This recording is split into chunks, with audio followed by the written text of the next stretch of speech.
இருக்கீங்க. ரொம்ப மகிழ்ச்சியாக இருக்குது.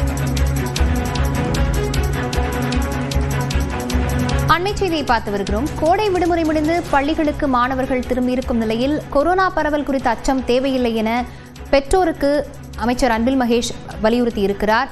வீரியமில்லாத கொரோனா பரவி வருவதால் கவலைப்பட தேவையில்லை என அவர் மா சுப்பிரமணியன் கூறியிருந்த நிலையில் பெற்றோர் இந்த கொரோனா பரவலை தொடர்ந்து அச்சம் கொள்ள தேவையில்லை என பள்ளிக்கல்வித்துறை அமைச்சர் அன்பில் மகேஷும் வேண்டுகோள் விடுத்திருக்கிறார்.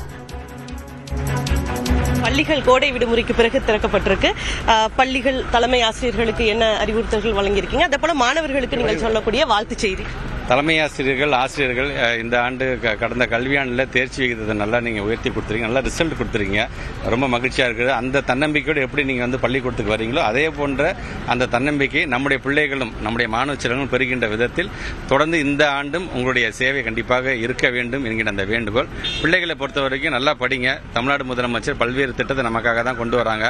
அவர் சொல்றதே படி படி படி, படிப்பதற்கு தடையாக எது வந்தாலும் நான் பார்த்து கொடுக்கிறேன் என்று சொன்னாங்க. அதனால் மற்ற இந்த வயசுங்கிறது பல டிஸ்ட்ராக்ஷன் இருக்கும். அந்த டிஸ்ட்ராக்ஷனை ஒதுக்கி வச்சுட்டு நம்முடைய பெற்றவங்க எவ்வளோ கஷ்டப்பட்டு நம்மளை படிக்க வைக்கிறாங்க, நம்முடைய ஆசிரியர் பெருமக்கள் நமக்கு எவ்வளோ கஷ்டப்பட்டு பாடம் சொல்லித் தராங்க என்பதை மனதில் உணர்ந்து கொண்டு பொறுப்புள்ள பிள்ளைகளாக நீங்கள் ஒவ்வொருவரும் இருக்க வேண்டும் என்பதான் என்னுடைய வேண்டுகோள். அதே போல கொரோனா தொற்று பரவல் அதிகமா மறுபடியும் துவங்கி இருக்கு.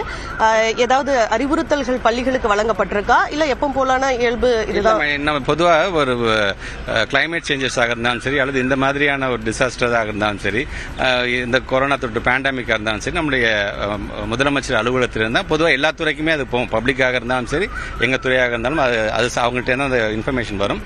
அதுக்கு முன்பாக நம்முடைய மாண்புமிகு மக்கள் நல்வாழ்வுத்துறை அமைச்சர் நான் கிளம்ப நான் கேட்டுட்டு தான் வந்தேன். நான் அப்போ சொன்ன ஒன்றும் பயப்பட தேவையில்லை, இன்னைக்கு ஆரம்பிச்சிட்டோம் நாங்கள் ஸ்கூலில், நாங்கள் இது படிப்படியாக நாங்கள் இன்னைக்கு ஃபுல்லாக இது போக ஆரம்பிச்சிருச்சு நான் சொன்னேன். அது ஒன்றும் கவலைப்பட தேவையில்லை மகிழ்ச்சி, இது ஒன்றும் வீரியம் இல்லாதது தான், இது அங்கொண்டு இங்கொண்டு தான் இருக்குது. அதனால் ஒன்றும் கவலைப்பட தேவையில்லைன்னு சொல்லியிருக்காங்க. அப்படி ஏதாச்சும் இருந்தது என்றால் நான் சொல்கிறேன் அப்படின்னு சொல்லியிருக்கேன். இந்த கல்வி உரிமை சட்டத்தில் அந்த நிதி பெறுவதற்காக வழக்கு தொடரப்பட்டிருக்காது, அடுத்த கட்ட நடவடிக்கை? ஆமாம், இப்போ தான் சம்மர் ஹாலிடே முடிஞ்ச இன்னைக்கு தான் சுப்ரீம் கோர்ட்டே தொடங்குறாங்க. ஸோ இனிமேல் தான் எங்களுக்குமே தெரிய வரும் அது பற்றி என்ன. ஆமாம், அதை சார்ந்து ஏன்னா நமக்கு வர வேண்டிய நிதியாக ஸ்டேட்டுக்கு வர வேண்டிய 600 கோடி ரூபாய் இழுத்து பிடிச்சி வச்சுட்டு இருக்காங்க. அதுல இந்த 2152 கோடி ரூபாய், அதுல இது ஒன் ஆஃப் த எலிமெண்டா இருக்கிறது அந்த ஆர்டி ஆக்டோட அந்த 25% அமௌண்ட். அதையும் எங்களுடைய பிரின்சிபல் செக்ரட்டரியும் கடந்த மாதம் 16ஆம் தேதி 17ஆம் தேதி போய் பேசிட்டு வந்திருக்காங்க.